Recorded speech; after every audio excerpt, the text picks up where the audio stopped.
the Israel-Hamas war has once again brought back focus on the Middle East. It has put a spotlight on the Cold War in the Middle East and the power tussle between two of the major Middle Eastern countries, Saudi Arabia as well as Qatar. The diplomatic ties between the two have worsened in 2017 when Saudi and three other Arab countries blocked Qatar's airspace and sea routes, along with Saudi blocking the only land crossing. This move came after Qatar's relations with Iran. Al Jazeera, in fact, reported negative information about other Gulf Cooperation Council states and the country's alleged support of Islamist groups, including Hamas. In 2021, Saudi, UAE, Bahrain and Qatar sought to end their rift between them and agreed to restore full diplomatic ties. However, the crisis in the Gulf is far from over. The war between Israel and Hamas has brought back the power tussle between Saudi and Qatar to the fore.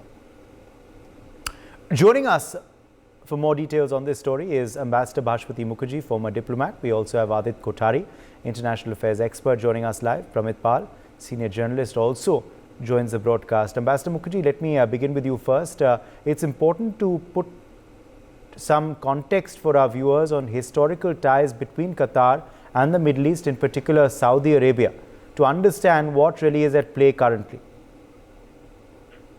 Well, I think the issue was that at one point there was a rapprochement between Qatar and Saudi Arabia, and one had thought that the Middle East process of rapprochement and peace and eventual recognition of Israel as an economic partner with the rest of the Arab countries was well underway, a process that we thought was cemented by the G20 summit in Delhi with the announcement of the famous India-Europe Middle East corridor. In fact, there are those who say that one of the reasons for the Hamas attack was precisely to undermine these developments. But at the moment, it would appear to me that Qatar is actually playing a devious and dangerous double game, because on one hand, it has American presence in Qatar. On the other hand, it is close to Iran. It is inimical to Saudi Arabia. We've got naval officers who are facing death penalty in Qatar on spies, on charges that are many feel have been used to frame them. So Qatar is right in the middle of a very tricky situation, because Qatar also hosts Hamas and Iran, and Qatar actually has been able to successfully negotiate the release of at least 2 hostages, that's certain, and 2 more. So the question here is that will American pressure on Qatar help to bring Qatar back into the center of a more a centrist position, by which it can play its role in mediating between Hamas and United States and Israel on one hand, so as to release the pressure on the Gaza Strip through the release of hostages, because once the hostages are released, then it would be easier to negotiate a ceasefire, which the United States, in its resolution before the Security Council, did not talk about a ceasefire, which the Russians did, because the United States supports the Israeli position on complete release of hostages first. So in that, Qatar, in fact, has a very important role to play. So, and India is now caught right in the middle because of our own problem, because we've got our senior naval officers, one of whom is an icon as far as the Indian Navy is concerned, and they are facing death penalty in Qatar. So all in all, I would say it's a very tricky situation, but it could be managed with some pressure from the back, notably by United States, and some kind of mediation between interested countries, where India could play an important role for them. Yes. Also, though, Ambassador Mukherjee, now the fact, of course, currently, the developments we've been seeing playing out shows that the crisis in the Gulf is far from over, despite some countries' efforts to play mediator. Yes, it's very clear that that was bound to happen, actually, because one cannot expect countries to move on in a peace process with Israel while watching Palestinian civilians being slaughtered according to television images coming from all over the world, in the Gaza Strip. It's not acceptable because it's the same racial origin. These are all Arabs. So there has to be first a solution, an immediate solution to the hostage crisis. Once the hostages are released, some kind of humanitarian assistance has to be let in urgently, because the UN is now saying that people in the Gaza Strip, women, children, civilians, are now facing hunger, which was not the case 2 days ago. The fuel is running out, therefore the hospitals will stop functioning. There is also evidence that underneath a major hospital, there is a whole maze of tunnels where perhaps the hostages are being held. Therefore, for me, the perspective is to have mediation to get the hostages back, then to negotiate a ceasefire, allow humanitarian assistance, and then to see how to get this messy process back before we move inexorably towards a wider regional conflagration. Yes, Adit Kothari, let me quickly bring you in here as well on Adit. Relations between Qatar and Saudi. What is your interpretation on why the fallout happened, on where things stand today, on the brief patch up in the middle? Do you believe, though, that was more on the surface than actual repair in ties? Thanks for having me there. I think it's definitely more on the surface, because underneath the carpet, there's a lot of muck that needs to be cleaned up. UAE and Saudi have time and time again raised the question with their US counterparts as well, that, how can you allow Qatar to invest billions of dollars into US and European markets, make profits out of them, and then, essentially fund Hamas, Muslim Brotherhood, and other institutions and organizations related to Al Qaeda. So that sort of hypocrisy and that sort of duplicit stand has been questioned time and time again. But from a US perspective, Qatar happens to be a very quintessential partner, a strategic partner, primarily because it plays that role for the Biden administration, which is trying to revive that the Iran nuclear deal. So it's a catch-22 situation for the United States, where it needs to monkey balance itself while playing to Iran and Saudi Arabia together. And vis-a-vis Saudi Arabia, they have their own concerns with regards to Qatar essentially funding Iran and vice versa. So it's going to be a tricky situation going forward with it. Right. Also, Adit, the fact is that do you believe that there could now also be perhaps attempts by other players in the Middle East as well to form their own strategy vis-a-vis the Israel-Hamas conflict, or do you believe they will toe the line of the Saudis? And here I'm talking about UAE, Bahrain, etc. Yeah, so the UAE, Bahrain, and Saudi nexus is obviously one of the stronger contenders when it comes to the narrative building with regards to the current Middle Eastern crisis. Whereas globally, at this point at least, where Iran and Qatar essentially stand, are being painted as those who are essentially backing terrorism, who are backing extremism, in the garb of essentially providing intellectual cover fire to Hamas. So, the Middle Eastern countries like, other countries like Egypt and Tunisia and Lebanon, etc., I have a feeling will toe the line more towards the Saudi narrative. There is of course the Hezbollah angle as well, which needs to be mitigated, and I think that's what you're essentially playing out to, where Hezbollah and the Iranian ministers have essentially met to discuss the ongoing situation in the Middle East. Okay, let me also quickly rope in Pramit Pal in at this point to the conversation. Pramit Pal, the deep divide between the Saudis and Qataris coming to the fore once again, this power tussle back in focus. What do you believe has led to this historic tussle between the two? And why haven't, peace making attempts been successful? The relationship between the two countries has a long historical legacy. Curiously, they both claim to be Wahhabi kingdoms. Qatar is officially a Wahhabi kingdom. They both are obviously royal families that who have or tribal groups who have usurped themselves in their areas and positioned themselves as royal families.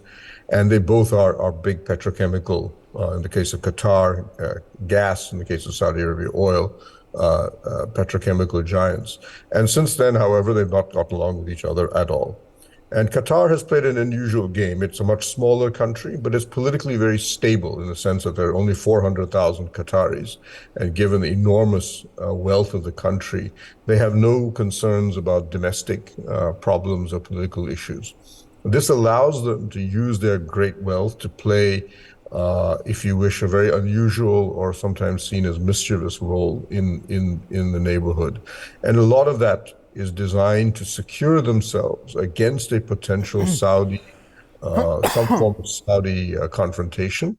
So, for example, they woo Israel. They allowed Israel, for example, to set up a quasi-embassy there early on.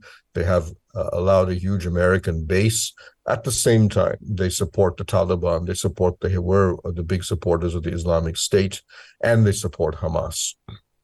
But because of their unusual wealth and because of their natural gas, the strategic location, this basically gives them a degree of immunization from Saudi retaliation. And as you know, and as others have mentioned, Saudi Arabia did attempt an economic blockade, which failed simply because Qatar was simply too powerful.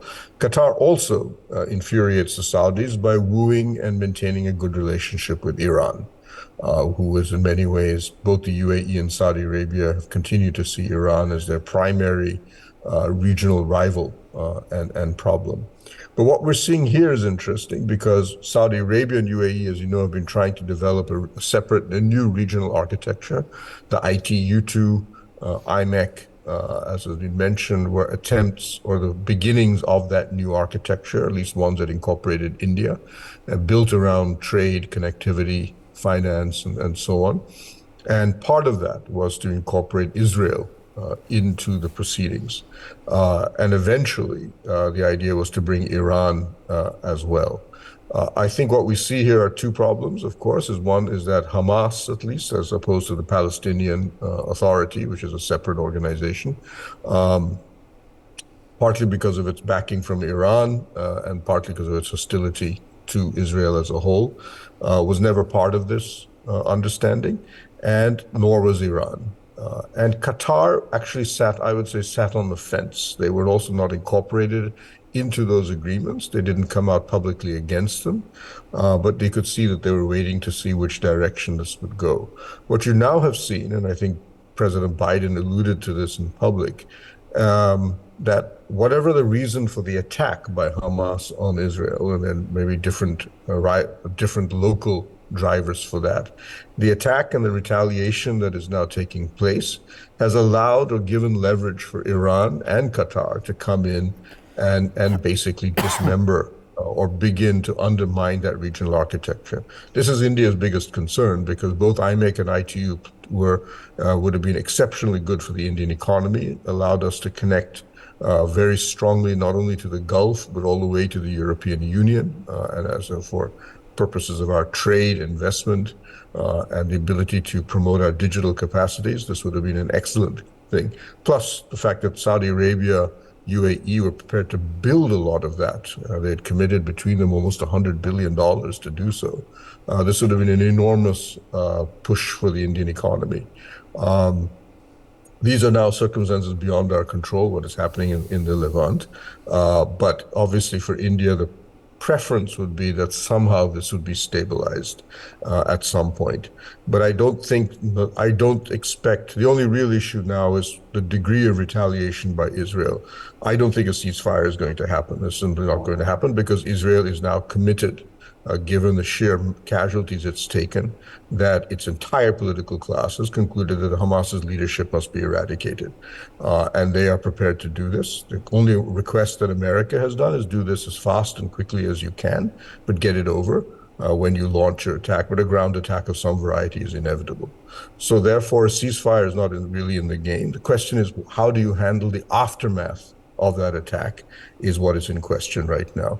And that nobody really has an answer. And you've seen the Americans press Israel. What will you do after the ground attack takes place? That's what we want to know. And also America pressing and warning Hezbollah and Iran that if you decide to enter this battle, if once the Gaza attack takes place, you cannot rule out the possibility of American intervention, at least against Hezbollah.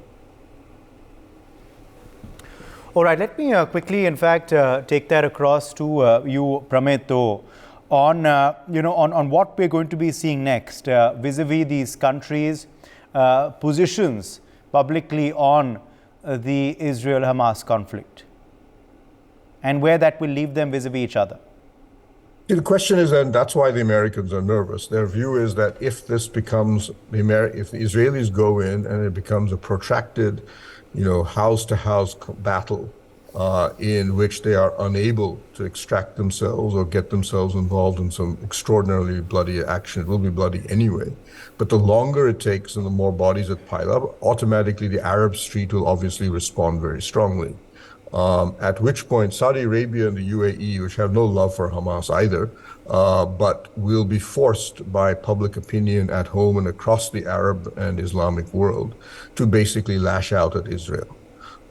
If that would automatically mean that the Western arm of the ITU-2 and IMEC would be frozen. The bigger problem would be if that it was to continue to expand into something much larger that would politically force the UAE and Saudi Arabia to back off.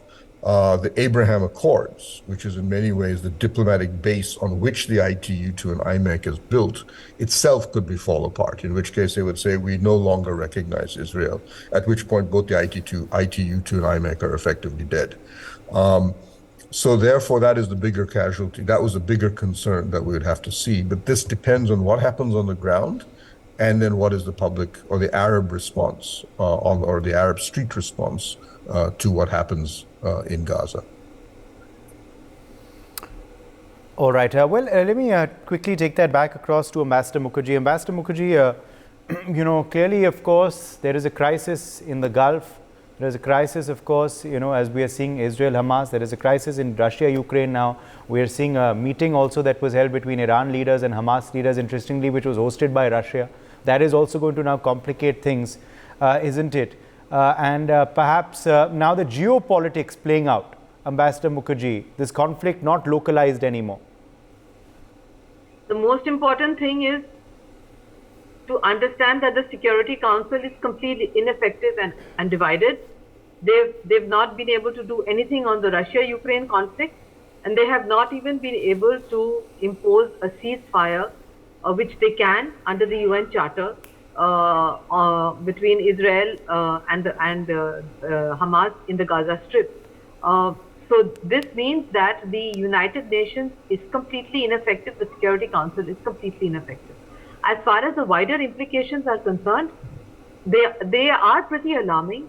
Unless the Americans are able, as I said, they've succeeded so far in delaying a full Israeli assault into Gaza with boots on the ground to take out the hostages, giving time for the mediation which is taking place simultaneously with Americans and others to get out the hostages who have survived. Some have already died, in fact, they say.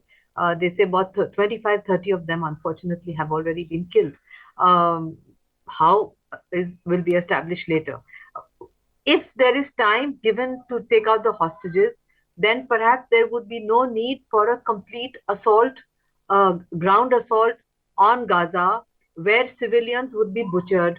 Because as Pramit says, and I have been posted in Egypt, the feeling in the streets of the Middle East, if there is wholesale slaughter of civilians, Palestinian civilians, is going to be extremely unfortunate for the future of any peace process or for the security of Israel in the short, middle, and long term, with secure within its frontiers, recognized by its neighbors, etc., which is where we were proceeding just a few months ago until this happened. We were proceeding towards a situation where for the first time Israel's Arab neighbors were willing to enter into economic arrangements, diplomatic arrangements, recognize it, etc. This would have eventually, hopefully, have led to some kind of an arrangement also internally with the Palestinians at some point. But this is all behind us now. So now the question here is that the Palestinian Authority is too weak and too feeble to rule Gaza. Moreover, they will not be taken into Gaza as a columnist pointed out recently on top of an Israeli tank. The Palestinian Authority will not be driven from West Bank to Gaza on Israeli tank. Then the people of the Palestinians don't want the Palestinian Authority. They have to decide who they want, because it's clear that Israel cannot continue to indefinitely occupy Gaza Strip. They know it themselves. The Americans know it themselves. So ultimately, there will have to be a resolution of this problem through with the Palestinians, with Arab states guaranteeing their security, with the United States guaranteeing their security and guaranteeing the security of Israel, to which the United States is already committed. And as I said, that can only happen if the hostages are released, a decent number of hostages are released, particularly women and children, about whom there's huge pressure in Israel, a lot of emotions. I can't blame them. They're very upset about it. And at the same time, the horrific slaughter of civilians also stops, so that we don't also see those heartrending images of civilian women and children, young people being slaughtered in the Gaza Strip. So all in all, this is not a good situation to be in, but we can still stop a wider conflagration if sanity prevails. And this is where I think we are at the cusp of deciding, are we going to go in for a wider conflagration, or can it be contained now? My own feeling is that with some quiet diplomacy and with some sane minds, it can be contained. After all, in the past, in the height of the Cold War, there have been instances when both sides have stepped back. So you can't rule it out. But there is no doubt that the situation in the Middle East right now is really at one of its most precarious situations that I can remember ever since the famous Yom Kippur War, which happened so many years ago, and the Hamas assault apparently was on the exact anniversary of that war, which again symbolically is very interesting to remember. And at some point, I wanted to say, the Israelis must also think, how was there such a huge intelligence failure that they did not understand what was happening right next to them? How is that possible is something later on maybe they need to retrospect upon. Let's quickly take closing comments. Adit Kothari. I think Ambassador Mukherjee summed it up really well. There needs to be a bit of retrospective measures taken by the Israelis to essentially understand, where their failings were. Was it the fact that, most of their military personnel were going on leave with regards to, given, it was celebration time, etc., or was it, that Hamas truly achieved something out of the ordinary, where the original rockets that they used to fire were low-cost ID armed rockets, and these ones were much more sophisticated. So that kind of introspection will need to happen. But I think, going back to what Pramita was essentially mentioning, where IMEC essentially becomes a casualty of this, which essentially hinges upon how Israel chooses to, take the next steps. What is the kind of ground offensive that they go on with, what are the repercussions of the ground offensive vis-a-vis with the mood of the people in the Middle East? Does that truly have an impact on the IMEC and on the Abraham Accords as well? Is something which I think the world will need to watch out for. All right, 30 seconds to you, Pramit. I have to take a break after that. Yeah, I'll just say we'll have to see what happens. As you mentioned, Qatar is back in the picture as a potential mediator. And you've seen even the Israelis who don't get along with Qatar, or even the Saudis, have admitted that Qatar may have enough influence with Hamas to be able to do that. But right now, there isn't too much, I would say. The real issue is really partly within Israel itself. Are you You've started to see support for a ground attack starting to fall in the polling there, but it's still reasonably strong. As well as the question of what Iran wants to do. How far does Iran want to push this? If Israel goes in, Iran will also suffer in a wider war as well. Its economy is not in great shape, and whatever hope they may have had of sanctions being lifted would almost certainly be wiped out if they get too involved. So a lot of players have to make a call as to how far they can take political, or should we say military retaliation before they pull it back. But it's Israel, it's Iran, and right now Qatar is looking good because it's one of the few countries that actually has influence on Hamas and has some ability to play as a mediator. For more such videos, subscribe to the NewsX YouTube channel, hit the bell icon.